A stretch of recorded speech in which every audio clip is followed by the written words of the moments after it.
Hello everyone. Welcome back to our channel, Canada Immigration. We hope you're doing great. In this video, we will talk about how the Temporary Foreign Worker Program is a failure, and how new immigration limits make a bad situation worse. As Canada gears up for 2025, changes in immigration policies and labor laws are set to impact workers and businesses. With a struggling Temporary Foreign Worker Program, new immigration limits, and rising minimum wages in 5 provinces, navigating these shifts is crucial. Recent express entry draws and work permit exemptions further complicate the landscape. If you are interested in this topic, watch the video to the end to get all the information.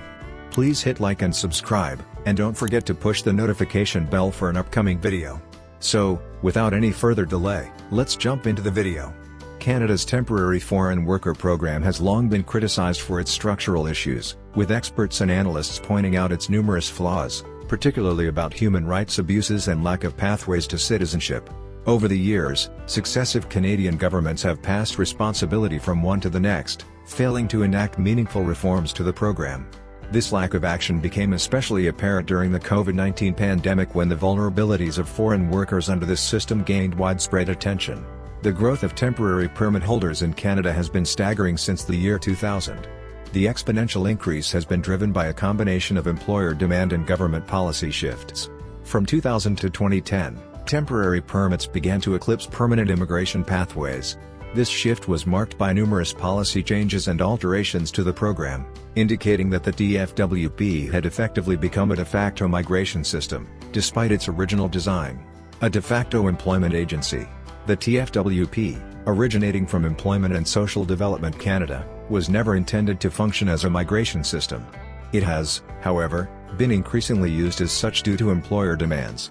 Meanwhile, Immigration, Refugees, and Citizenship Canada have struggled to cope with the challenges brought on by these growing numbers. The program has morphed into what many now describe as a glorified employment agency, prioritizing the needs of businesses over the welfare of workers or the long-term stability of Canada's immigration system. There are significant concerns about the TFWP, including human rights violations, labor exploitation, and limited access to essential services like healthcare and legal support. These issues have been highlighted in reports from the Office of the Auditor General of Canada in both 2021 and 2023, as well as in the Standing Senate Committee on Social Affairs, Science and Technology's 2024 report. Despite these warnings, the government's response has been lackluster, as demonstrated by the 2025 Immigration Levels Plan. The plan aims to reduce the proportion of temporary migrants in Canada but lacks realistic pathways for achieving this goal. Labor market demands and reality. The Canadian labor market is heavily reliant on temporary foreign workers. In sectors like agriculture, caregiving, and services, these workers are indispensable, yet the system does not provide adequate pathways for them to transition to permanent residency. Statistics Canada data shows that only a small fraction of low-wage temporary workers successfully transition to permanent status. Furthermore, when temporary permits expire, many workers simply remain in Canada without legal status, contributing to the rising number of undocumented migrants. An estimated 3 million non-permanent residents currently live in Canada, with around half of them authorized to work. With the Canadian workforce unable to fully meet labor market demands, particularly in critical sectors, the reliance on these workers is only expected to grow. Yet, many of these workers face an uncertain future. Roughly 1.2 million temporary permit holders, including 200,000 international students, will see their permits expire in 2025, with no clear solutions for their continued residence. The cost of deportation and inaction. The reality is that deporting these workers is not a feasible option. In 2018 to 2019, the Canada Border Services Agency spent $34 million on its removal program, successfully deporting only 9,500 individuals. Scaling this to the hundreds of thousands of migrants without status would cost billions of dollars, not to mention the social costs of creating a growing population of undocumented individuals who live in fear and precarity. While some will find pathways to permanent residency, a large portion of temporary migrants will fall through the cracks, joining the ranks of the more than 500,000 people currently living in Canada without status. These migrants have already integrated into Canadian society, contributing economically and socially. Many have even paid for their integration through high tuition fees as international students or taxes as workers, yet they remain ineligible for the settlement support provided to permanent residents. A system set to fail. Canada's current approach is unsustainable. Without expanded pathways to permanent residency, or a comprehensive regularization program for undocumented individuals, the number of non-status migrants will continue to rise. Despite the government's multi-year efforts to explore regularization options, recent statements from Immigration Minister Mark Miller indicate that a broad regularization program is not forthcoming. This reluctance, combined with restrictive immigration policies, sets Canada up for continued failure. The TFWP, in its current form, was seemingly designed to fail. It does not adequately address the needs of either the Canadian labour market or the foreign workers who support it, and without significant reform, it will continue to perpetuate a system that marginalizes some of Canada's most essential workers. New minimum wage in Canada and 5 provinces coming in early 2025. Canada is set to usher in new minimum wage adjustments across several provinces and territories in early 2025. Minimum wage hikes, often determined by inflation and the cost of living, aim to ensure fair compensation for workers. This video explores the details of these upcoming changes, including increases in Nunavut, Nova Scotia, Prince Edward Island, New Brunswick, and Yukon, as well as updates to the federal minimum wage. What is the minimum wage in Canada? The minimum wage is the lowest hourly wage that employers are legally required to pay their employees. In Canada, there are 2 key types of minimum wages. Federal minimum wage, applicable to federally regulated sectors, such as banking, transportation, and postal services. Set annually by the federal government and adjusted based on the Consumer Price Index. Provincial/territorial minimum wages, set by individual provinces or territories for employees working within their jurisdiction. Rates vary widely depending on regional policies, cost of living, and inflation. As we enter 2025, several provinces and territories will implement new minimum wage rates. Let's dive into the specifics. Highest minimum wage in Canada, Nunavut. Effective January 1, 2024, Nunavut raised its minimum wage to $19 per hour, the highest in Canada. Historical context: Nunavut's previous increase occurred on April 1, 2020, when the wage jumped from $13 to $16 per hour. Why the change? The adjustment reflects the territory's higher cost of living and the need to support workers in remote communities. Nunavut continues to lead the nation in providing the highest minimum wage, setting a benchmark for other provinces and territories. New federal minimum wage in Canada.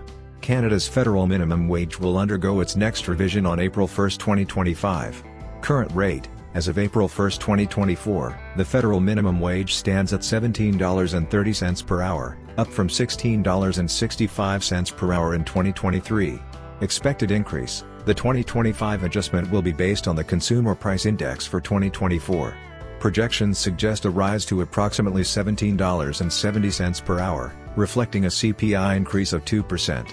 This new rate will apply to employees in federally regulated sectors, including banking, interprovincial transportation, air, rail, road, and maritime, postal and courier services. Nova Scotia minimum wage hike.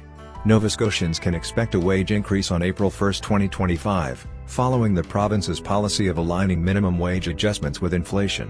Current rate: $15 per hour. Expected increase: approximately $15.40 per hour, based on inflation plus an additional 1%. Nova Scotia's commitment to annual increases ensures steady progress toward better wages for its workforce. Newfoundland and Labrador minimum wage changes. Newfoundland and Labrador has already outlined its minimum wage roadmap for 2025, with the next increase scheduled for April 1, 2025. Current rate: $15.60 per hour, as of April 1, 2024. Future projections: April 1, 2025, a further increase to $15.91 per hour. This consistent approach ensures Newfoundland and Labrador workers benefit from incremental wage growth.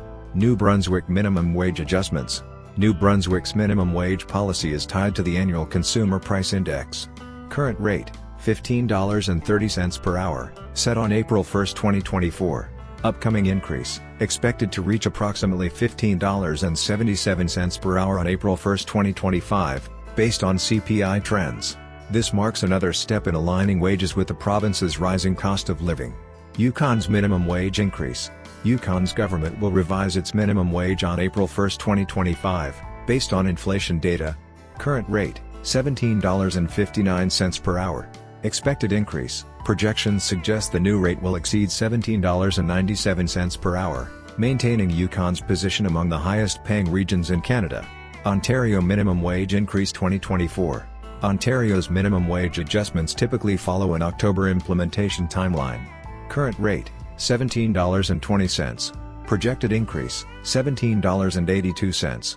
The new rate will be announced before April 1, 2025, and will take effect on October 1, 2025, and carry into 2026. Summary of minimum wage increases across Canadian provinces and territories.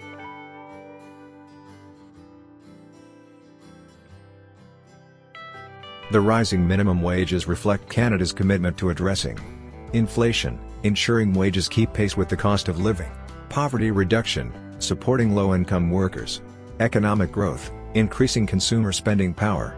The upcoming minimum wage increases across Canada's provinces and territories in early 2025 highlight the country's commitment to fair pay and economic equity. Whether you're an employee or employer, staying informed about these changes is essential. As wages rise, so do opportunities for financial stability and growth. By addressing inflation and regional economic challenges, these changes reinforce Canada's reputation as a nation that values its workforce. FAQs about minimum wage in Canada. Who sets the federal minimum wage in Canada? The Government of Canada sets the federal minimum wage, applicable to employees in federally regulated sectors. How often are provincial minimum wages updated? Most provinces revise minimum wages annually, typically based on inflation. Which Canadian province has the highest minimum wage? Nunavut has the highest minimum wage at $19 per hour as of January 1, 2024. Is the federal minimum wage the same across all provinces? No, the federal minimum wage only applies to federally regulated industries. Provincial wages vary for other workers. When will the next federal minimum wage increase take place? The next adjustment is scheduled for April 1, 2025, based on 2024 CPI data. IRCC invites express entry candidates in the first French language draw of December. Immigration, Refugees, and Citizenship Canada have issued more invitations to apply in another express entry draw. The department issued 800 invitations to apply in a category-based selection for candidates with French language proficiency. Candidates required a minimum comprehensive ranking system score of 466 to be considered. Today's candidate selection is the 2nd of December, following a draw for provincial nominee program candidates in the express entry pool on December 2nd. November saw 6 express entry draws, and the issuance of 5,507 EIDAs for permanent residents. Similar to previous months, candidates in the Canadian Experience class and PNP candidates have seen consistent draws for their streams. This is a trend that is likely to continue with the establishment of the new In Canada Focus category, which is set to specifically target candidates from the SEC and other regional programs, with the possible inclusion of candidates in the Federal Skilled Worker Program and the Federal Skilled Trades Program as well. Cumulatively, this category, under Canada's newest immigration levels plan, has been allocated 82,980 PR admissions, more than 40% of all planned admissions next year.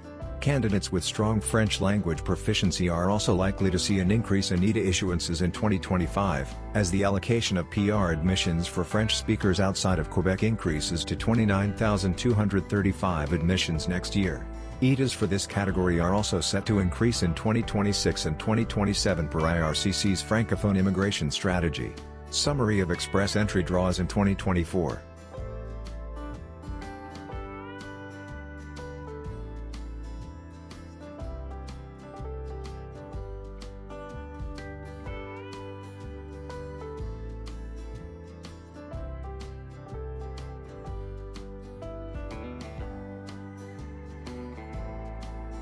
Analysis: how many express entry EIDAs can we expect to see in December? Previous years of express entry draws can help us make reasonable estimates of how many invitations to apply we might expect to see issued for the remainder of 2024. Should the number of EIDAs issued in the remainder of 2024, relative to the landing target for 2025, be the same as it was on average for years 2021 to 2023, we might expect IRCC to issue about 3,522 EIDAs through express entry in December. That said, this number is only a reasonable estimate given the truth of the assumptions above. The actual number of EIDAs issued in December may be significantly higher or lower than this estimate. In the rest of this video, we'll explain how we arrived at this estimate, and we'll also discuss some reasonable expectations of who may receive these invitations. How can we guess how many more EIDAs IRCC will issue this year? IRCC issues EIDAs with the intention of meeting a specific target for landings, when a foreign national first arrives in Canada as a new permanent resident, or when a temporary resident already in Canada receives permanent residency. There are two things to keep in mind here. Not every ETA will result in a landing, some ETAs will be returned, and landings will lag ETAs significantly, on account of processing times. IRCC's landings target is set out in the Annual Immigration Levels Plan. The Immigration Plan details admissions, not ETAs.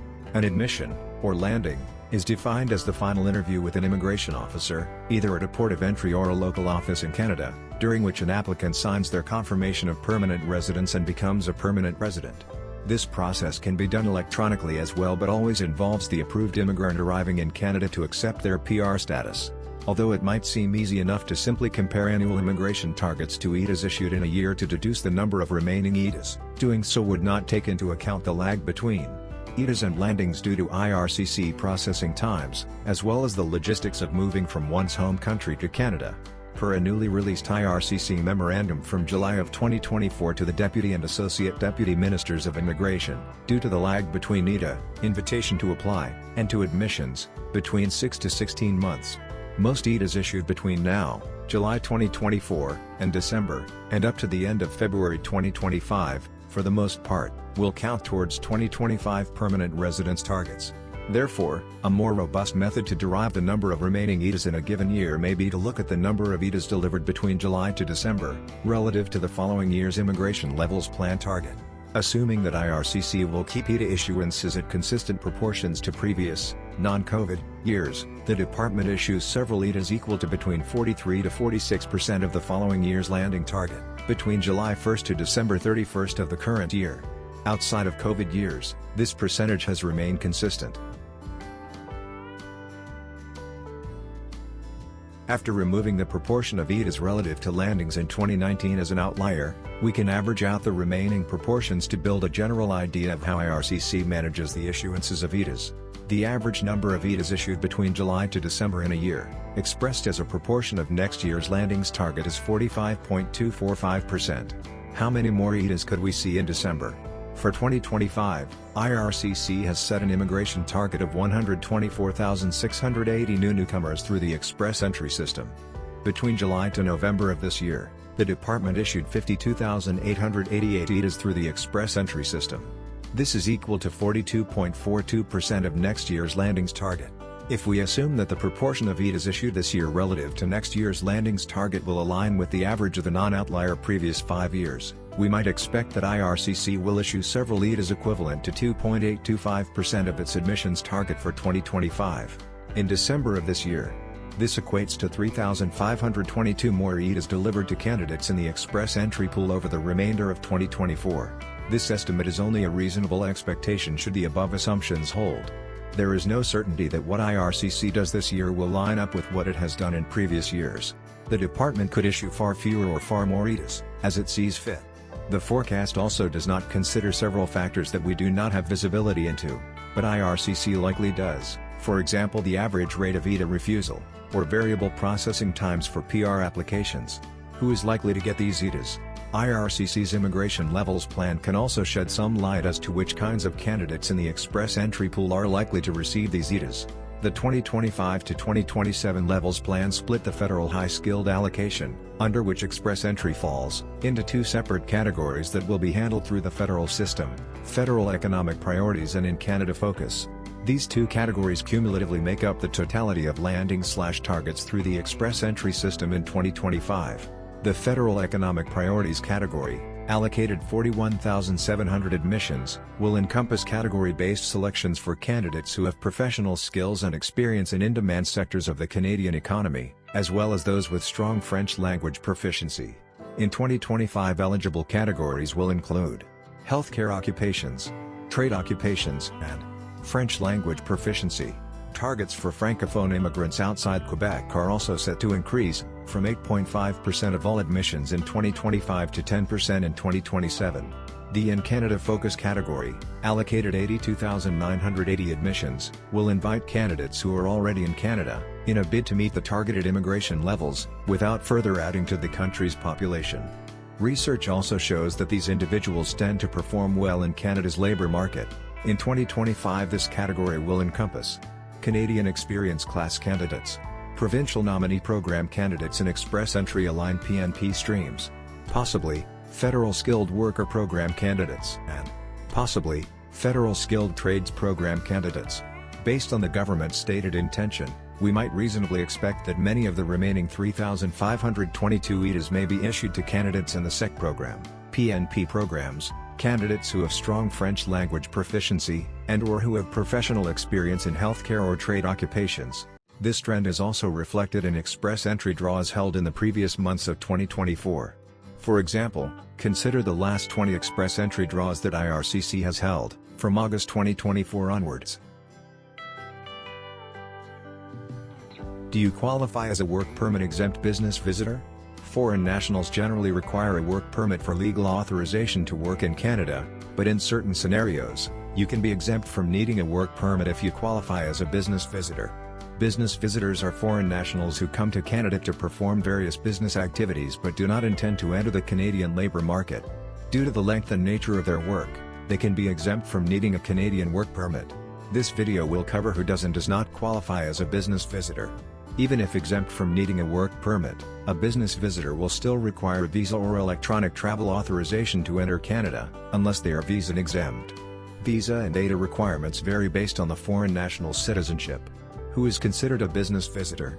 Business visitors are foreign nationals who seek to engage in international business activity while in Canada. These individuals can conduct business activities in the country but must demonstrate that they do not plan on entering the Canadian labour market. To this end, the primary source of remuneration for business activities performed by the business visitor must be outside of Canada, and the primary place of business of the visitor's employer, and the actual place where profits are accrued as a result of the business visitor's actions, is predominantly outside of Canada. If you wish to qualify as a business visitor under current regulations, you must prove to immigration authorities that you plan to stay in Canada for less than 6 months, with the possibility of extensions. You do not plan on entering the Canadian labour market. The business activity that you, and your employer, if applicable, are conducting in Canada is international in scope. You, and your employer, if applicable, are not basing your primary business in Canada, and you, and your employer, if applicable, are not primarily generating income and profits from a Canadian source. In addition to meeting the above requirements to be considered a business visitor, you must meet basic requirements for entering Canada as a visitor. You'll need to present all the necessary supporting documentation for admission into Canada, and you must present a valid travel document, such as a passport. Have enough money to cover your stay in Canada and your return home. Plan to leave Canada at the end of your visit, and not be inadmissible to Canada on account of criminality, national security, medical reasons, or prior misrepresentation. For example, you may be considered a business visitor if you are purchasing Canadian goods and services in Canada, for a foreign business or government, and/or are receiving training or instruction concerning such goods and services. Are receiving or giving training to a Canadian parent or subsidiary company of the business that employs you outside of Canada? In this scenario, any production of goods or services that results from the training must be incidental, or are representing a foreign business or government to sell goods on behalf of said entity. In these cases, you must not be engaged in making sales to the general public. Any work experience you gain as a business visitor within Canada does not count toward in Canada work experience to qualify for Canadian Permanent Residence (PR) programs. Some examples of common kinds of business visitors to Canada include after-sales service providers who provide support to a Canadian entity as part of a warranty or sales agreement, supervisors presiding over the installation or dismantling of machinery or equipment, individuals attending board of directors meetings, and personal employees of short-term residents, less than 6 months, of Canada, who is not considered a business visitor. Based on the criteria above, the following table provides examples of individuals working in Canada who will not be considered business visitors. If you have any doubt as to whether you qualify as a business visitor, you might consider consulting with an experienced immigration lawyer for peace of mind. Even if you're sure you qualify, an immigration lawyer can also help you to prepare appropriate documentation to present to border authorities to reduce the risk of being refused entry. You should always be entirely truthful in your interactions with immigration and border officials. Errors or omissions of relevant information can be considered misrepresentation, which can lead to a 5-year ban on entering Canada. You can be found guilty of misrepresentation even if your errors were honest mistakes made while acting in good faith. With immigration limits, wage increases, and labor market challenges on the horizon, staying informed is vital for workers and businesses in Canada. Whether you're eyeing express entry or exploring work permit exemptions, understanding these changes will be key in 2025. That is all for today. In this video, what are your thoughts on this? Please let us know in the comments section below. Thanks for watching the entire video. Hopefully, the information is useful to you. See you later, in the next video. Till then, take care.